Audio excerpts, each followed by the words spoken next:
రైతులు ఇలా వరి పంట వర్షాకాలంలో వేసిన తర్వాత యాసంగి పంటల కోసము ఇలా వరి కొయ్యలను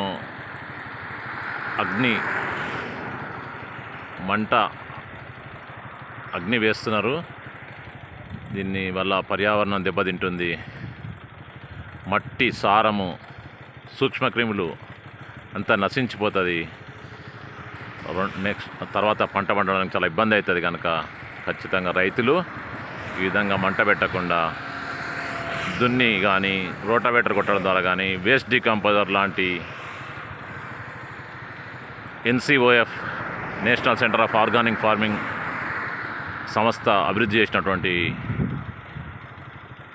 లిక్విడ్ బయో ఫర్టిలైజర్ను స్ప్రే చేసి కానీ పిచికారీ చేసి కానీ ఈ వరి కొయ్యలను కుళ్ళించాలి.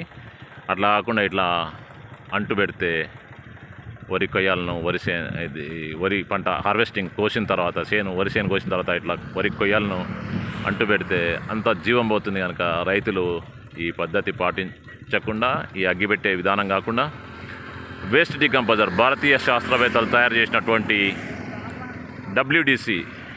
ఎన్డబ్ల్యూడిసి దాన్ని బెల్లము, నీళ్ళు అన్నీ ప్లాస్టిక్ డ్రమ్లో పోసి ఒక 5 రోజులు మురగబెట్టి ఫర్మెంటేషన్ చేసి అట్లా స్ప్రే చేస్తే కూడా అది కుళ్ళిపోతుంది.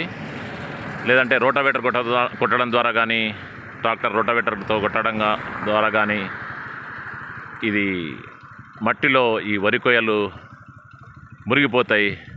ఆ తర్వాత ఏ పంట వేసినా యాసంగిలో నువ్వులు కానీ కొర్రలు కానీ ఏ పంట వేసినప్పటికి కూడా ఈ మట్టి సహజత్వము దెబ్బతినకుండా పంట వస్తుంది. కనుక రైతులు ఇలా వరి కొయ్యలు అంటు పెట్టకుండా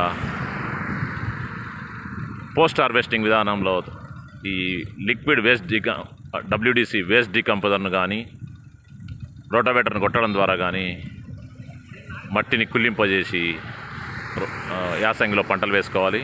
రైతులు ఇలా అగ్గి పెట్టకుండా చూడాలి. ఎందుకంటే మట్టి సహజత్వం, మట్టి పోషకాలన్నీ నశించిపోతాయి.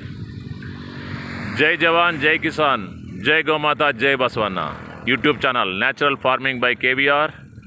యూట్యూబ్ ఛానల్ ABCDF फसल फार्मिंग फाइल्स ऑफ KVR. धन्यवाद. जय हो.